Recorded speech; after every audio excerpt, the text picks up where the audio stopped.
Hello everyone. This video is going to provide a brief overview of three recent articles dealing with natural law theory and the American Revolution.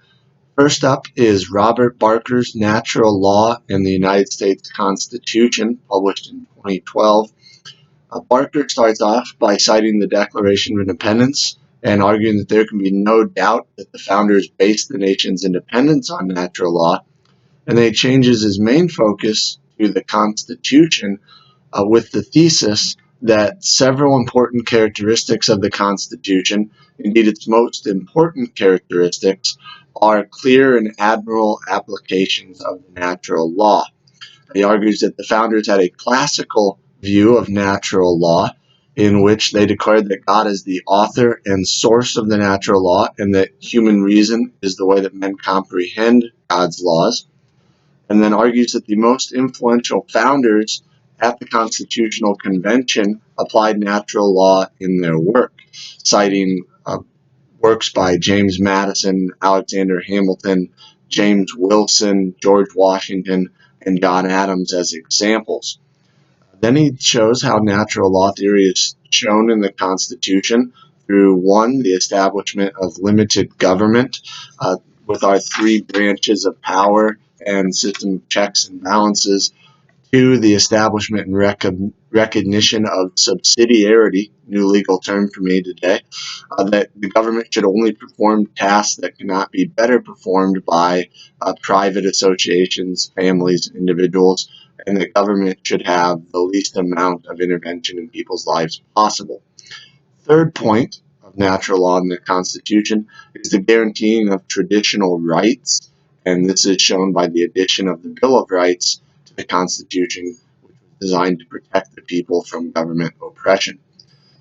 He uses lots of sources with citations from government documents, collections of personal writings, legal and court proceedings, and legal commentaries. The second article is David Clark's Comparative Law in Colonial British America, published in 2011. And he starts off with a thesis question, wondering whether American comparative law really began in the early European settlements prior to 1776. Comparative law is using Greek and Roman legal standards in modern courtrooms.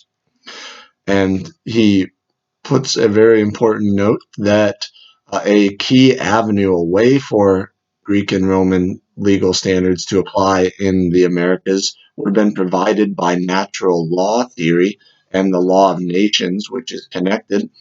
He provides John Adams as an example of someone who did compare Roman and American / English law.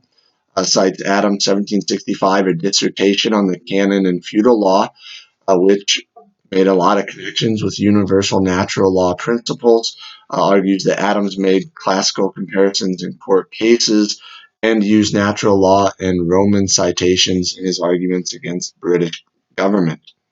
In conclusion, there were at least some people practicing comparative law which had a connection to natural law before the American Revolution in 1776.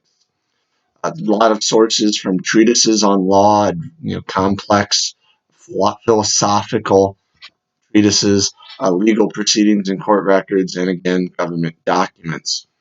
Third article is Lee Ward's James Otis and the Americanization of John Locke, published in 2015. Otis was a very important colonial spokesman in the 1760s, speaking out against Parliament's taxes. And the main source that Ward uses here is Otis's The Rights of the British Colonies Asserted and Proved in 1764, primarily breaks down this political work, and he's looking at how Otis used Locke's constitutional theories based on natural law to argue for more colonial self-government within the British Empire, and especially how Locke set limits on government powers, in this case applying to British Parliament.